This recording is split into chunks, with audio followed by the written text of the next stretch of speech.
Pois é, meu amigo. Hoje estava rolando o julgamento do que o STF chamou Núcleo da Desinformação.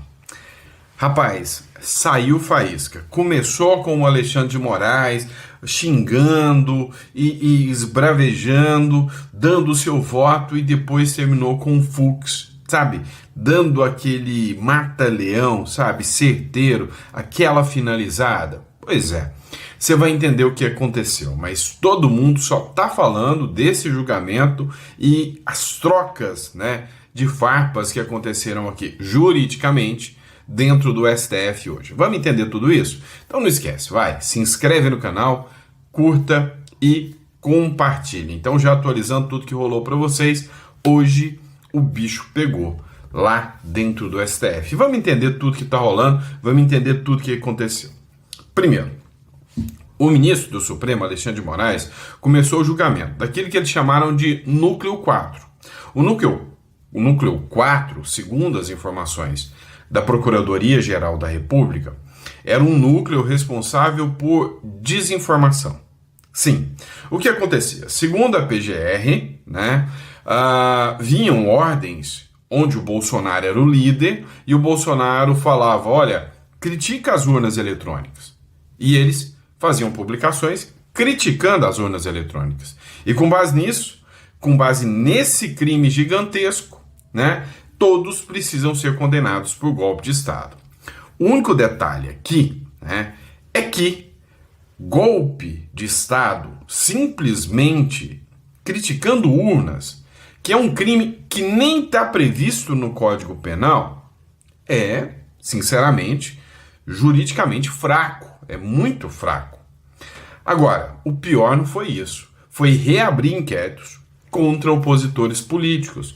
O Valdemar da Costa Neto volta a ser alvo de investigação determinada pelo Alexandre de Moraes, que é a vítima, que é o investigador, juiz, testemunha, porteiro, sei lá, né? Dá uma olhada nessa matéria do SBT News, julgamento do Núcleo 4. Moraes propõe a reabertura de investigação contra o Valdemar da Costa Neto. E sim, vai acontecer. Se o ministro mandou, o Valdemar da Costa Neto vai voltar a ser investigado.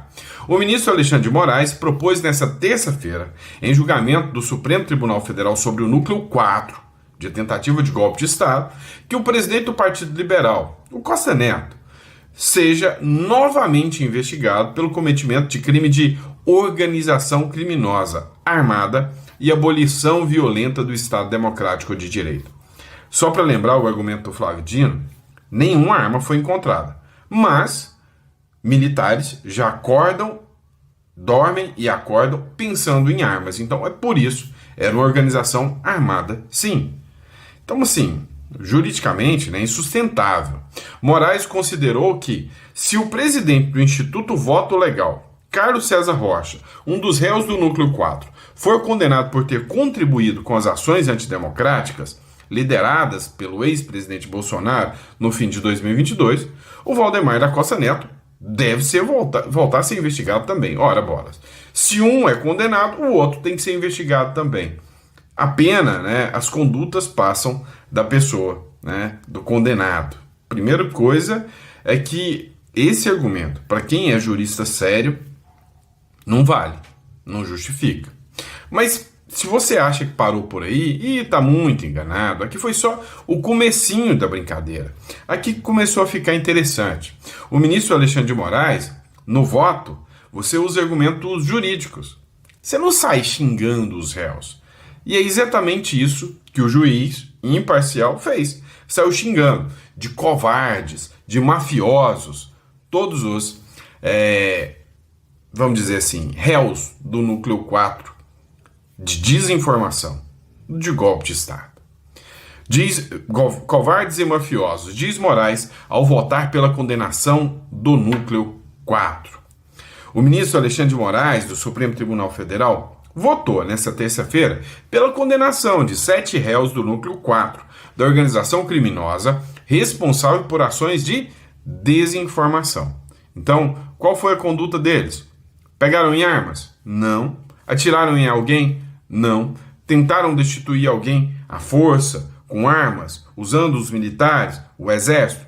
Não. O que eles fizeram? Espalharam desinformações, questionaram as urnas eletrônicas e fizeram ataques às instituições democráticas. Segundo o relator, as provas reunidas pela Procuradoria-Geral da República confirmaram que o grupo teve um papel essencial na tentativa de golpe de Estado, articulado para manter o ex-presidente Jair Bolsonaro no poder, mesmo após a derrota nas urnas. Vem cá. O Bolsonaro saiu do país. Eu nunca vi na história um caso de uma tentativa de golpe onde o líder vai para fora do país meses antes para depois esperar a tentativa de golpe acontecer. Entregou todo o comando das Forças Armadas, inclusive destituindo os seus generais e entregando os generais daquele que ele queria destituir. Esquisito, né? Muito esquisito. E aí, um núcleo, o que ele fazia? Vamos desinformar, fazendo uma crítica que mais da metade da população faz. Assim a gente dá um golpe de Estado. Sabe? Não se sustenta, né? Não se sustenta, né? E aí, né? O Alexandre de Moraes bateu em cima. Disse o seguinte, olha, é mentira que ataque às urnas é liberdade de expressão. É crime atacar as urnas, diz Moraes no STF. Olha, o ministro Alexandre de Moraes pode até estar abrindo uma nova jurisprudência com base numa lei que nunca existiu. Porque não existe um crime sequer cujo núcleo é criticar urnas eletrônicas. Esse crime não existe. O direito que eu estudei, que eu aprendi, fala que não há crime sem lei anterior que o defina, nem pena sem prévia combinação legal. Foi isso que eu aprendi. Ou seja, primeiro, né, os coitados dos deputados e senadores que são tão humilhados hoje pelo judiciário e pelo executivo, tem que resolver votar. E lá ele falou, gente, vamos falar o seguinte, se alguém vir a público e falar que não confia em nada branco, é crime. Então, desacreditar as coisas brancas é crime. Pronto, o legislador decidiu. O executivo sancionou. Aí é crime. Sem isso, não existe crime. É liberdade de expressão. Então, eu discordo do Alexandre de Moraes. Agora, talvez também seja crime discordar do ministro Alexandre de Moraes, juridicamente. O André Marcília também, tadinho, podem arrumar uma cadeia para ele, porque ele também discordou. O André Marcília disse o seguinte, julgamento do núcleo de desinformação no STF. Questionar as urnas não é ataque, nem crime. Não existe o tipo penal ataque às urnas, tá vendo? Exatamente o que eu falei. Não há crime que justifique restringir a liberdade dessas pessoas. O STF está criando uma jurisprudência ancorada em nada, absolutamente nada, nem legislação alguma, não tem nada, está inventando um crime. E aí, sabe, o cavaleiro, né, de roupa branca, ou melhor, de roupa preta, mas cabelo branco, apareceu. Ele, o ministro Luiz Fux, para rebater o ministro Alexandre de Moraes. E o negócio foi só crescendo, escalando, e virou um bafafá, só se fala nisso hoje. Então presta atenção. O Fux, ele começou a dar o voto. E no voto, a primeira coisa que ele falou foi, vou votar pela incompetência do STF para julgar a ação penal. Ou seja, quando eu falo que os ministros são incompetentes, não é no sentido literal, se bem que tem muita gente que fala nesse sentido, tá? Mas quando eu falo, ou melhor, quando o Fux fala que o Supremo é incompetente, é porque ele falou o seguinte, olha, a Constituição, ela definiu quem vai julgar o quê. Por exemplo, se for um crime contra uma criança, é a vara da infância e juventude. Então, a competência da vara da infância e juventude. Se for um crime federal, que é o caso, a Justiça Federal de primeira instância, como o Sérgio Moro. Por exemplo, roubar bilhões do mensalão, do petrolão, e entre outros, crime que vai a ser julgado, né, lá na Justiça Federal, na mão do Moro, por exemplo, porque a vara era Curitiba, né? Quando eu falo disso, eu estou falando em crime próprio terreno, em função da coisa, tá? O que é a função da coisa? Olha, eu cometi um crime, né? Um crime federal. Quando eu cometo um crime em função de algo, por exemplo, eu cometi um crime contra a União, eu vou à Justiça Federal. Então, aí eu já estou olhando a pessoa, tá? No caso, há a Constituição que diz que, por exemplo, presidente da República, deputado e senador é julgado pelo ministro do STF. Porém, em momento algum, ex-presidente é julgado pelo STF. Em momento algum, pessoas que nunca foram nada serão julgadas pelo STF, com foro inicial, com foro privilegiado. E é aqui que mora o perigo, é aqui que começa a bagunça toda, né? Por quê? Porque o STF, ao fazer isso, votou um processo todo nulo. E o Luiz Fux deixou claro isso. Olha, esse processo é nulo. Esse processo é um tribunal de exceção. Abriram exceção para julgar um cara no lugar errado. Só que aqui é verdade. E aí, o mesmo que se aplicou para o Moro e toda a Lava Jato caiu, dizendo que nem a vara era errada, mas que o Moro era imparcial. Agora imagina o que foi esse processo contra o Bolsonaro, né? Muito mais, muito mais. Mas o jogo ficou ainda mais interessante. Já nos primeiros votos, a turma da Folha de São Paulo, da Infomoney, todo mundo já correu e falou, fedeu. O Fux vai votar para inocentar todo mundo. De novo, Fux deve votar pela absolvição de todos os réus do núcleo 4 da trama golpista. Então, o Fux, né, confrontou todos os demais e falou, vocês estão fazendo injustiça. A expectativa no Supremo Tribunal Federal é que o ministro Luiz Fux vote nessa terça-feira pela absolvição de todos os 7 réus do 4º núcleo da trama golpista. O voto deve trazer os mesmos fundamentos apresentados pelo ministro para absolver 6 dos 8 réus do núcleo principal de investigação sobre a tentativa de golpe de Estado, entre eles o Bolsonaro. Então todo mundo achou que o Fux ia repetir o voto que ele deu lá para o Bolsonaro, que levou 12 horas, todo mundo, lá vem mais 12 horas de votação. Não foi não, calma que não foi bem assim. Ele deu um novo voto, só que aqui no novo voto, ele foi bem mais crítico ao Supremo Tribunal Federal. Rebateu o ministro Alexandre de Moraes, falou, deixa eu contar uma coisa para vocês, tá? Contar um trem para vocês, fazer piada no WhatsApp não é golpe de Estado não. Olha só o que ele disse. Até mesmo piadas feitas pelo réu em conversas privadas foram consideradas como crime. É o caso do comentário jocoso feito pelo acusado dia 7 de dezembro de 2022, enviado ao coronel Dougmar Nascimento das Mercês, sobre as férias que um político ligado ao presidente eleito resolveu passar em Cuba. Guilherme Almeida brincou com o fato, dizendo que se der algum problema, ele já está no asilo.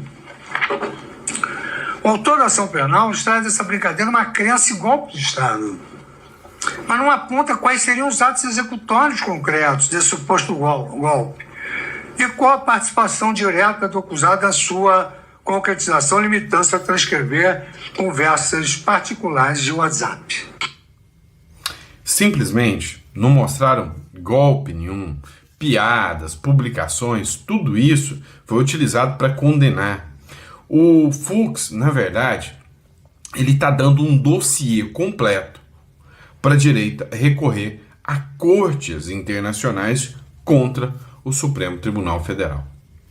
Agora, o ponto auge da votação do Fux foi dizer que cometeram injustiças no julgamento do 8 de janeiro e que a consciência dele não consegue permitir que ele mantenha essas injustiças que o Supremo Tribunal Federal fez. Dá uma olhada na matéria do Metrópolis.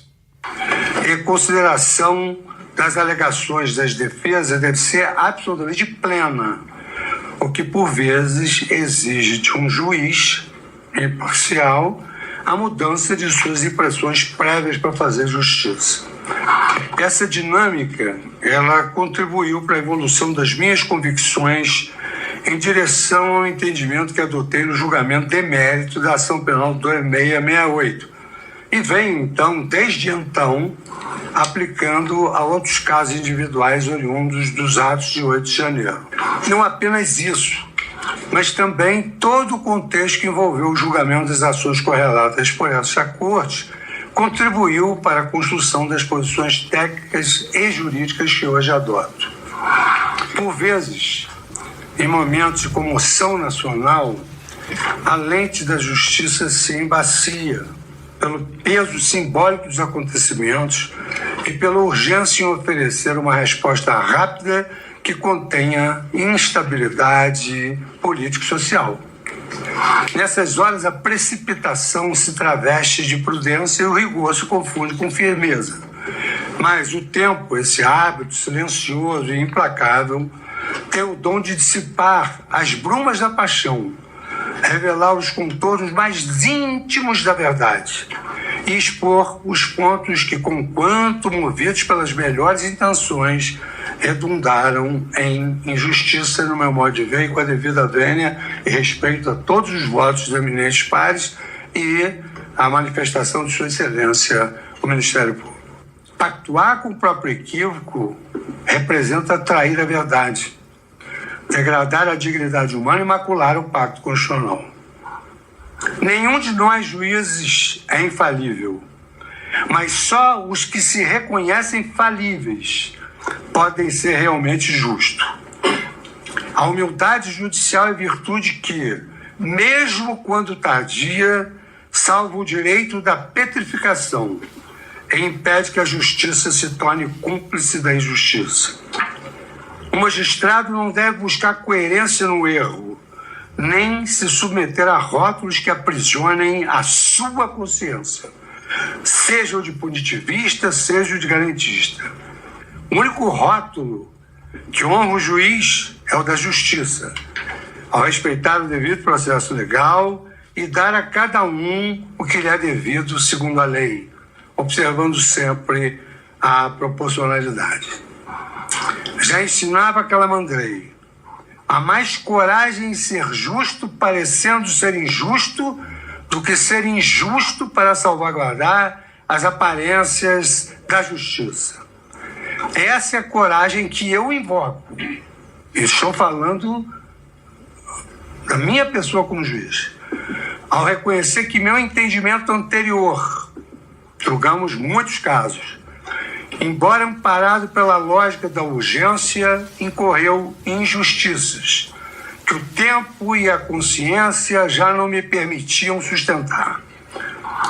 O meu realinhamento, pois, não significa fragilidade de propósito, mas firmeza na defesa do Estado de Direito. Impecável. Tá.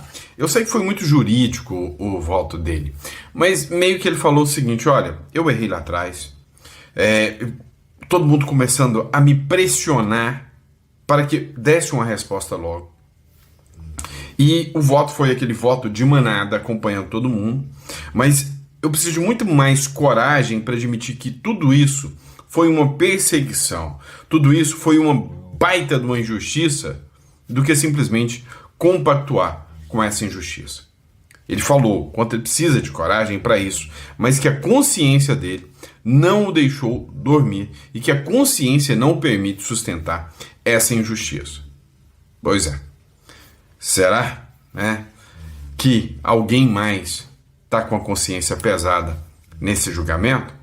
Mas não parou por aí, não. Eu disse para vocês que o Fux, ele simplesmente estava no alvo da turma todinha. Os caras estavam infernizando a vida dele. O Gilmar Mendes fez altos barracos contra ele, e isso até a Daniela Lima, todos os jornais divulgaram aí que teve altos barracos contra o Luiz Fux por parte do Gilmar Mendes. Chamou ele de muitas coisas, que ele precisava se tratar, que ele precisava se cuidar, ou seja, estavam simplesmente pegando o Luiz Fux, e humilhando ele, estavam simplesmente, fazendo um baita de um bullying com ele.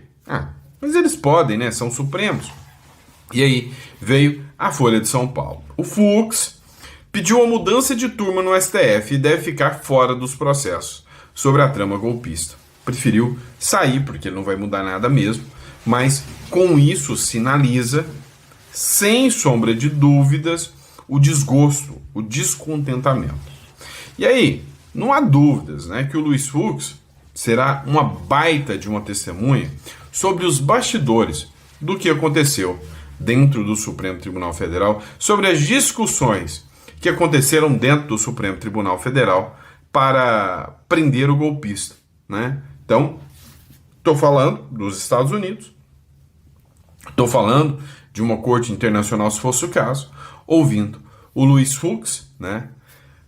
E o Luiz Fux, é óbvio, pode contar todos os bastidores do que aconteceu ali. E se a consciência dele não deixa ele nem naquela turma, e não deixa nem ele continuar com a injustiça, talvez a consciência faça ele fazer muito mais coisas que vai incomodar os demais ministros. O ministro Luiz Fux pediu à presidência do STF, que hoje, né, está lá pelo Fachin, para ser transferido da primeira turma da corte para a segunda turma. O movimento, se autorizado, deve tirar Fux já das próximas fases do julgamento na tal trama golpista aí. De acordo com Moraes, os integrantes do núcleo atuaram de forma estruturada e coordenada, elaborando e disseminando informações falsas para correr a credibilidade da justiça eleitoral e fomentar um ambiente de instabilidade. O magistrado destacou que o objetivo era criar um cenário de caos social que permitisse uma intervenção das Forças Armadas. Abre aspas, um levante da população contra as instituições democráticas, contra a justiça eleitoral, pretendendo anular as eleições para se manter no poder, é o que afirmou o Alexandre de Moraes. Então Fux acabou pedindo para sair, né? Depois de tudo que foi exposto, ele acabou pedindo para sair, tá bom? Vamos lá, pessoal, bora só entender o que está rolando aqui. Ratinho Júnior, né? Eu vi o vídeo, não sei se vocês viram. Ratinho Júnior anuncia que agora é cidadão paraguaio. Tá, o Ratinho fez uma bela de uma confusão, tá? Tem um vídeo circulando na internet onde ele agradece, né, uma advogada, dizendo que a partir de então, agora, o Ratinho é um cidadão paraguaio, depois de ter adquirido a residência. Tem uma diferença aí, tá, pessoal? E como vocês vão nos procurar dentro da Imigra Mais para falar sobre isso, eu tenho que te explicar. O que acontece? Existe a residência legal, existe a residência fiscal e existe a cidadania. São três coisas diferentes. A residência legal é para você poder morar, investir, trabalhar no lugar. Via de regra, quando você vem para o Paraguai, você pode ficar no máximo 90 dias aqui dentro. Passou de 90 dias, você está ilegal. Quando você tem a residência legal, você pode passar dos 90 dias, você pode ficar quantos dias você quiser. Agora, a residência fiscal é diferente. Você tem uma série de regrinhas que você tem que cumprir. Mas aí, você fala o seguinte, aqui para você, Brasil, não pago mais imposto no Brasil, agora eu vou pagar imposto, é no Paraguai. Só que tem um detalhe, o Paraguai, ele não tributa renda estrangeira. Então, por exemplo, se você recebe renda de outros países, e recebe no Paraguai, você paga zero, nada, niente de imposto. Enquanto você está no Brasil, o Lula e o Haddad estão cada vez mais com fome. Então, residência fiscal é para quem quer parar de pagar imposto no Brasil. E aí vem a cidadania. O que a cidadania muda? Ela te dá duas coisas que o residente legal não tem. Só duas. Que é o direito de votar e também o direito de tirar um passaporte. Já pensou se alguém manda prender seu passaporte? Pois é, se você é cidadão paraguaio ou cidadão uruguaio, né, você não vai ficar preso no país. Veja, né, o que aconteceu, por exemplo, com o Marcos Duval. O Marcos Duval, o Moraes mandou prender o passaporte dele, ele tinha um passaporte diplomático, pegou o passaporte diplomático e tchau, querida, né? Mas depois voltou. Vai entender isso aí, né? Eu não voltar, tá bom? E aí, o apresentador Carlos Massa, conhecido como Ratinho, anunciou que agora é oficialmente cidadão paraguaio. É um equívoco. Ele é residente, não cidadão. Em vídeo publicado nas redes sociais, ele contou que concluiu o processo de residência no país e celebrou a conquista. Então, se até o Ratinho está fazendo, você está perdendo tempo porque entre em contato conosco, eu vou deixar aqui na descrição, tira a sua residência do Paraguai, se até o Ratinho saiu daqui, é porque ele sabe que o buraco no Brasil é muito mais embaixo. Agora, você só tem que escolher entre Paraguai e Uruguai. Eu optei pelo Uruguai. Questões pessoais, questões estratégicas, eu optei pelo Uruguai. Mas ter negócios no Paraguai também. Na verdade, eu estou me internacionalizando. E eu entendi o quanto isso me dá segurança e estabilidade. Tá? Então, entre em contato conosco. Vamos lá, vamos falar da Colômbia, que logo logo será um bom país para você visitar. Assim que a esquerda cair, ou seja, assim que o Petro der com a cara no muro, assim que o Trump chutar o traseiro do Petro, vai ser um governo de direita. Igual a Bolívia, tá? A Bolívia acabou de ser agraciada com o fim de 20 anos de socialismo lá. Mas olha só, chamado de líder do tráfico, ou seja, o mesmo método que o Trump utilizou com o Maduro, agora ele vai utilizar com o Petro. E daqui a pouquinho, os 3 mil soldados americanos, que viraram 4.500, que agora já são 10 mil, podem descer para a porta da Colômbia. Então, o mesmo discurso, chefe do líder do tráfico, cartel de Los Soles, o Maduro, chefe de líder do tráfico, o Trump chamou agora o Gustavo Petro. Chamado de líder do tráfico, Petro pede que os Estados Unidos usem dados reais, apresentem os dados. O presidente da Colômbia, Gustavo Petro, reuniu-se nesta terça-feira com o embaixador do país dos Estados Unidos, o Daniel Garcia Penha, para o impasse nas relações bilaterais, após trocar ofensas com Donald Trump. Segundo o governo colombiano, o encontro enfatizou números reais no combate às drogas na Colômbia. O Trump tem alguns números reais entregues, pelo El Pojo Carvajal.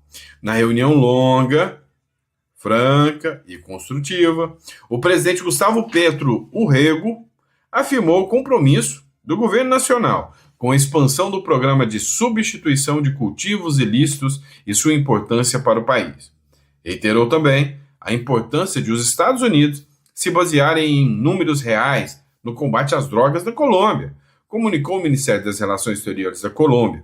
O assunto sobre o combate ao tráfico ocorre após Trump chamar Pedro de líder do tráfico ilegal de drogas e acusá-lo de incentivar fortemente a produção em massa de drogas na Colômbia. O líder norte-americano alega que Petro não toma medidas para impedir o tráfico internacional e, por esse motivo, anunciou a suspensão do subsídio à Colômbia. E aí é que o negócio fica mais interessante ainda. Está fazendo uma frente agora, está começando uma frente nova de pessoas que querem, hoje, força para tirar os ditadores aqui na América do Sul. E aí, olha só que interessante isso aqui. A Maria Corina Machado, Prêmio Nobel da Paz, ela se uniu a Donald Trump e Milei em foro global em Miami. A Maria Corina Machado, presidente eleita, deu carta branca para o Donald Trump sentar pua, ir lá e resolver o problema. Corina Machado participou na America Business Forum em Miami, junto a Donald Trump, Javier Milei, Will Smith, Messi, Rafa Nadal, entre outros, em um evento que promete projetar a Venezuela do futuro. Ou seja, virou oficial agora, até figuras conhecidas, passam a estabelecer aqui, uma nova visão, um novo modelo, um novo método, para tentar tirar essas ditaduras aqui do poder, tá? E qual a sua opinião sobre isso? Coloca no comentário, tá bom? Pessoal, para você que busca, a residência paraguaia ou uruguaia, vou deixar o link aqui na descrição com o número e o link para você entrar em contato, tá? Então você vai entrar em contato, vai conversar conosco, vai ser atendido primeiro ali pela assistente virtual, depois vai falar ali com a nossa assistente, ela vai te atender, vai mostrar para você as vantagens, de ter uma residência fora do Brasil, a segurança que isso te dá, e aí vai te dar toda a orientação sobre isso com a Imigra Mais, melhor empresa de assessoria do Brasil, tá bom? Grande abraço, fica com Deus, e eu vejo vocês já no próximo editorial. Grande abraço.